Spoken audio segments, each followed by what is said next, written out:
If you want the job to get done right, just clean it yourself. That way you don't have to worry about any mistakes.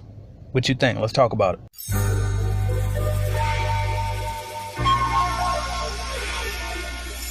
What's up, y'all? It's AJ Simmons with the Clean Biz Network. Today I want to talk about something that I think I either read it on a comment in one of my videos or I read it in some cleaning forum on the internet somewhere. But somebody said that they just like to do the job themselves so they know that it's done right and they don't have to worry about any headaches. Here's my opinion on this, okay? If you want it done right, you got to do it yourself. If you ever read Rich Dad Poor Dad, then you know that is the mind state of the S quadrant, the self-employed person, the solopreneur, okay? And that is a problem. And let me tell you why it's a problem. It's because you're limiting yourself, you're limiting your growth, and you're forcing yourself to work forever until you change it, okay? Now, I discussed this in previous videos before. I said that you still can be successful and you still can get rich and wealthy and all of that as a solopreneur. You can do it, okay? But what you will have to do is you will have to make sure that you're making so much money that you have enough left over after paying bills, after leisure money and all of that, that you can actually invest that surplus money into real estate and stocks and all of that. And you have to be a very savvy investor to pull that off, okay? So you would kind of have to follow the old rules of money in order to make that work, but it can work. But here's the thing. If you really want to work smart and not hard, you have to get out of that mind state of, if I don't do it, it won't get done right. You have to level up into the executive and train other people and put systems in place so that it will work for you, okay? And will get done right if you don't do it yourself. Because here's the thing. I use this example so many times and I'm going to use it again. You by yourself, okay? One person at the max, usually, and it's some plus or minus on this number, but usually they can do about $4,000 per month. That's all you can clean by yourself. Okay, it's about $4,000 a month. All right. Now, some people might say, "Oh, $4,000 a month, I'm good."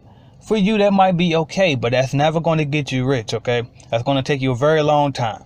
So instead, what you need to be doing is, if you have $4,000 per month worth of business and you don't clean it yourself, hire other people to clean all of that $4,000 a month for you. Again, you take home the 20 to 30% profit. Now, even though you won't be taking home the whole 4,000 or 3,000 after taxes, whatever it is, now you only be taking home what, maybe $1,000? Okay, $800, but it's okay. And you might say, okay, well, why would I want to hire people? And now I'm only making 800 out of 4,000. That sounds like a ripoff. What's the purpose of even grossing so much if you got to take home so little? Because that's how business works, y'all. Okay, because in business, you multiply, you don't add. See, as an employee, you think to add. You say, okay, I don't make enough money. I need to add another job so I can work another job and then I'll make more money. So you do $2,000 a month from one job plus $2,000 a month from the other job, and now you make enough. But that's not how it works in business, okay? In business, you got to multiply. So if you do $4,000 a month and you never clean and you hire other people to clean that $4,000 a month for you and you take home 800, guess what that allowed you to do? Now you can go get another $4,000 a month, and then it'll take your income up to 1,600, and you hire more people to clean that extra $4,000 a month. But here's the thing: you won't clean, okay? You don't clean anything. So what does that mean when you don't clean anything, but you still make some money? That means that you can get more business and more business and more business, okay? Your potential for making money is completely unlimited at that point once you hire it all out. That's why you shouldn't be cleaning, okay? So as long as you think, if I don't do it, it won't get done right, as long as you have that mentality, you won't make it in business. You will never see the Fortune 500. You will never see the Forbes list. You will never get your business to be $1 million company cleaning yourself. It cannot happen. It will not happen. It is impossible to happen unless you somehow miraculously get somebody to allow you to charge them $1 million an hour or something. That's the only way. Because you have to multiply, okay? It's not enough hours in a day for you to clean enough, first of all, in order to make a lot of money. So what you have to do is you have to figure out how to make the system work for you and you stop working for it, okay?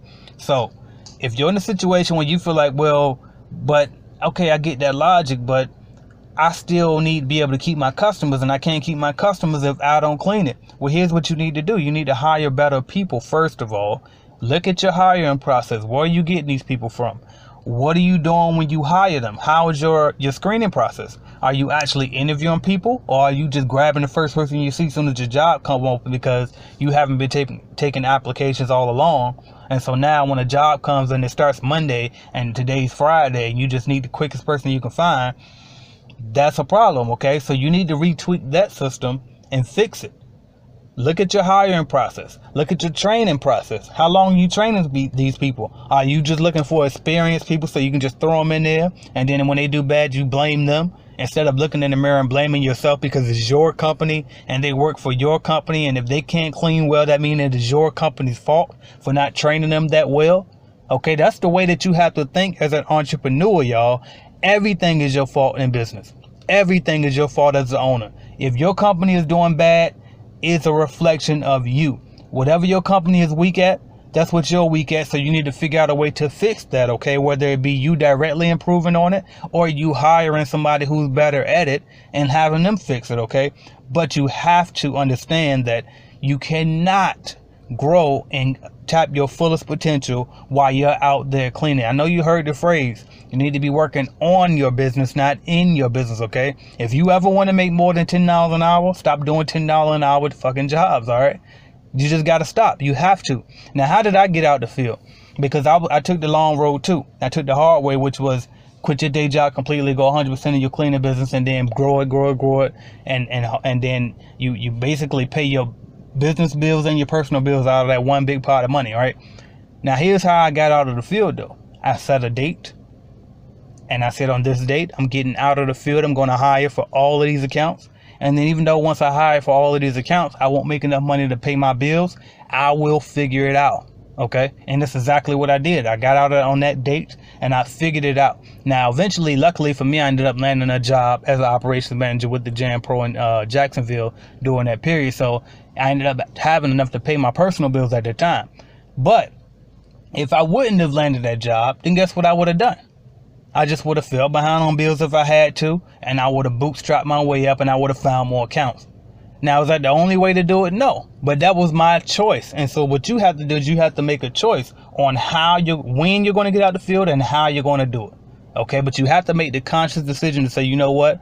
I'm the owner, I'm an executive, and I have no business out here doing $10 an hour jobs. Okay, and then you have to do that.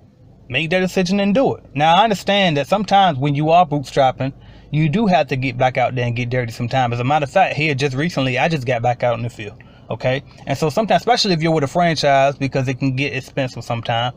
And so what we would do, they have, when you get new accounts, they allow you to do a method which is called sweat equity. Okay, and so sometimes I would choose the sweat equity route to accept an account, and what that means is you accept the account, and then for 3 months you work it for free, or 4 months, 3 months, 4 months, whatever, but you work that account and don't get paid for it because it's paying off of the finder's fee. Once the finder's fee is paid off and you're collecting the check, then you hire. Okay, so so there are some exceptions sometimes when you can be out there, but my point is to don't make it the excuse of, oh well, it's not going to get done right if I don't do it.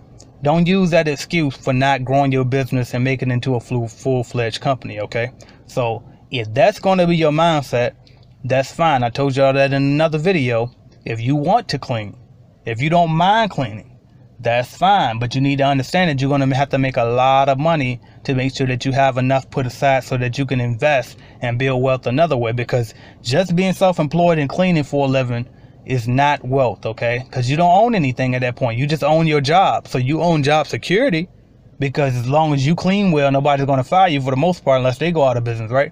So for the most part, you do get some job security in there by doing self-employed. But if you don't turn it into a business, it's going to be extremely hard for you to build that wealth, okay? You can't sell the company if you're the one doing all the cleaning. Nobody's going to buy a job from you, okay? If you selling your company right now, you say, oh, we're doing 50 grand a year, we're doing 75 grand a year. And I'm like, all right, well, who works for you? How does it work? How much, and then you say, oh, well, I clean all of the accounts except maybe 3. Nobody's buying that from you, okay? And if they do, then that means that whatever you were taking home, they can't take home that because they have to put go and hire people to put in place so that they won't have to clean it. Okay, that's the way business works. Is the CEO does not get out there and perform the manual labor. Otherwise, the company wouldn't be up and running. Okay, people wouldn't have jobs. You wouldn't have been able to work for the job that you work for or do work for now. Okay, so I might have over talked that, I might have beat it up, I might didn't go deep enough, but hopefully you were able to understand that concept, that if you think that the only way it's going to get done right is for you to do it, then you need to rethink your mindset when it comes to business and entrepreneurship. Okay, understand that. Now, I'm going to give you another tip before I go. Hire inspectors, okay? Now, if you might not feel like you can afford an inspector or a manager, either or they could be interchangeable, however you want to do it. But I have a product called The System on cleanbiznetwork.com that goes completely in depth on how I put inspectors in place in my company. I actually tell how I wasn't making a lot of money when I put the inspector and the manager in place, but I got unique and creative with it, and I was able to afford it. And so if you want to learn how I did it myself, then you need to go get The System on my website, cleanbiznetwork.com, and get that product. It's not expensive. I think it's like $20, and then it'll show you exactly how to pay somebody, even when you don't really have a large budget, to go back and inspect your accounts. Okay, but you need to put inspectors in place or a manager in place, somebody who can go check the quality of your accounts. Okay, that's another way to make sure that it still gets done right even when you're not doing it. Okay, in the beginning you can be the inspector, but what you can do is be the cleaning person. Okay, because at that point you're working in your business instead of on it. All right, so hopefully this video was able to help. If you want more videos on this particular topic and all of that and this type of stuff, I have a playlist on my channel. I believe it might be something about business systems. I forget the title of the playlist, but it has videos about, matter of fact, look up the video, how I run my company from another state, and it'll go deeper into that. And then once you pull up that video, it'll show you other videos related to it that I created, because I got a couple videos on these. All right, I think I got one called how I run my cleaning business on autopilot. All right, so look those up, and that'll help you with this topic. Hopefully this was able to bring value to you today. AJ Simmons for the Clean Biz Network. And think about it, by the way, if you like this, definitely join the Clean Biz Network. We got even better stuff in there. Only $25 a month right now. That's going to change here shortly. Trust me, get in while you can. Thank you, AJ Simmons.